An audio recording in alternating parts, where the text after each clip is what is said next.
اب ایک پیشگوئی ہے بنی اسرائیل سے متعلق،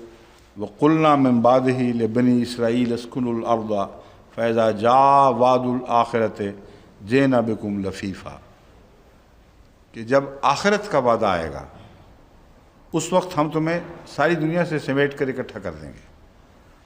اب یہ جو دور ہے یہ آخرین کا دور، اور قرآن کریم کی صورت جو آخرین کی ہے وہ اس دور کی طرف اشارہ کرتی ہے، مگر آخرہ لفظ جو ہے اس کا مطلب آخر نہیں ہے، بلکہ ایک فرق ہے، اس کو پیش نظر رکھنا چاہیے۔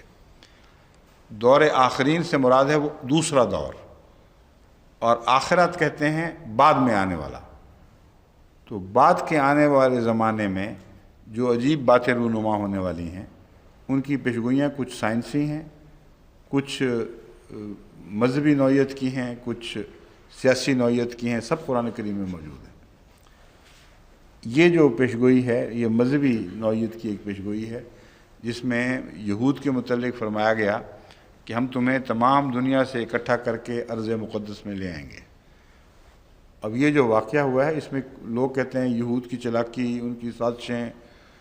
وہ ذریعہ بنے ہیں، جیسا سائنسدان ذریعہ بنتے ہیں، مگر یہ مقدر تھا، قرآن بتا رہا ہے، اس میں کوئی ناممکن تھا اس کو بدل سکتے۔ اب مسلمان علماء کو چاہیے تھا کہ اس آیت کا مطالعہ کر کے ایسی کوششیں نہ کرتے جو تقدیر کو بدلنے کی کوشش ہو، اس سے ان کو نقصان پہنچنا تھا، اور ہر دفعہ جب خدا کی تقدیر سے ٹکرائے ہیں ان کو نقصان پہنچا ہے۔ اس تقدیر کو سمجھ کر وہ کوششیں کرنی چاہیے تھیں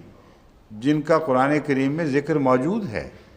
کہ وہ کوششیں ضرور کامیاب ہونی تھی، ان کی طرف توجہ نہیں کی۔ تو میں یہ نہیں کہہ رہا کہ ہاتھ توڑ کر بیٹھ رہتے کہ خدا کی تقدیر نے ظاہر ہونا ہے، میں یہ بتا رہا ہوں کہ ایسی مبرم تقدیر تھی جس کے متعلق کوئی تبدیلی ممکن نہیں تھی، لیکن اس کے بعد کچھ ایک اور بھی تقدیر مقدر ہے، اس طرف اگر توجہ کرتے تو کم سے کم نقصان پر اسرائیل میں وہ جینا بکم لفیفہ کی پیشگوئی پوری بھی ہو جاتی، اور آخری فیض مسلمان پاتے اور آخری فتح مسلمانوں کو ہوتی۔ وہ ہے وَلَقَدْ كَتَبْنَا فِي الزُّبُورِ، یہ بنی اسرائیل 105 ہے، دوسری آیت ہے الانبیاء 106 107 آیات ہیں دو۔ وَلَقَدْ كَتَبْنَا فِي الزُّبُورِ مِن بَعْدِ الذِّكْرِ أَنَّ الْأَرْضَ يَرِثُهَا عِبَادِيَ الصَّالِحُونَ إِنَّ فِي هَذَا لَبَلَاغًا لِقَوْمٍ عَابِدِينَ۔ کتنا کھول کر خدا تعالیٰ نے یہ پیغام سمجھایا تھا کہ اب اگر تم اس زمین پر قبضہ کرنا چاہتے ہو تو عباد الصالحین بننا پڑے گا، خدا کے پاک نیک بندے بنو گے تو یہ زمین ملے گی، ورنہ نہیں ملے گی، جو مرضی زور لگا لو۔ ان فی ھذا لبلاغا لقوم عابدین، اس میں ایک بہت بڑا پیغام ہے۔ وہ خدا کے بندے جو محمد رسول اللہ کی امت میں ہیں، عابدین کہلاتے ہیں،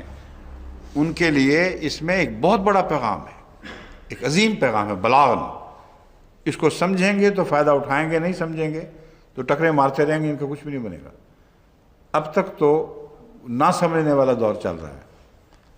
بس یہ درس سن رہے ہیں، عرب بھی تمام دنیا میں لوگ سن رہے ہیں، ان کو میں سمجھاتا ہوں کہ اس پیغام کو سمجھیں، یہ بلاغن ہے، بہت بڑا عظیم الشان پیغام ہے۔ اس کے تابع اپنی روزمرہ کی زندگی کو صالح بنائیں،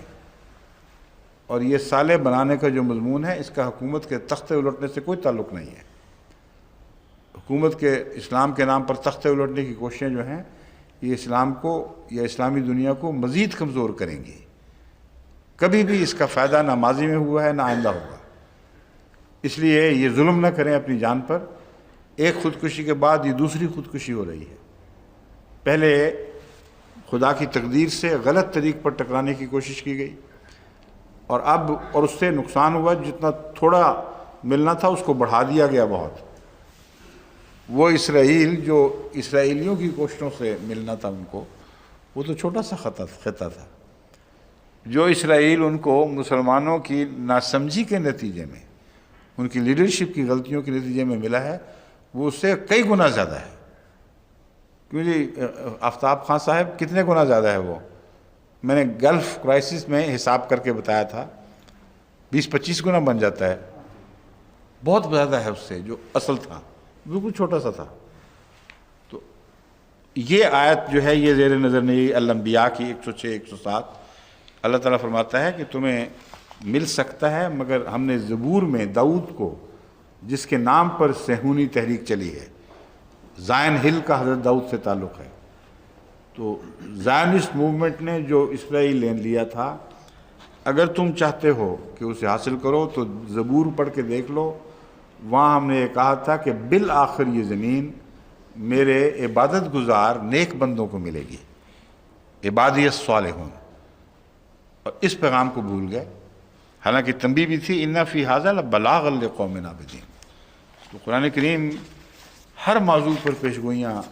ایسی واضح فرماتا ہے جو کھیل تماشے نہیں ہیں، جو جادوگری سے کوئی تعلق نہیں رکھتی، لیکن ایسا جادو ہے جیسا دنیا میں کبھی دکھایا نہیں گیا، یعنی وہ کھل کے پورے افق کو گھیر لیتا ہے، اور اس میں ذہنی تاثرات وغیرہ کی کوئی بحث نہیں رہتی،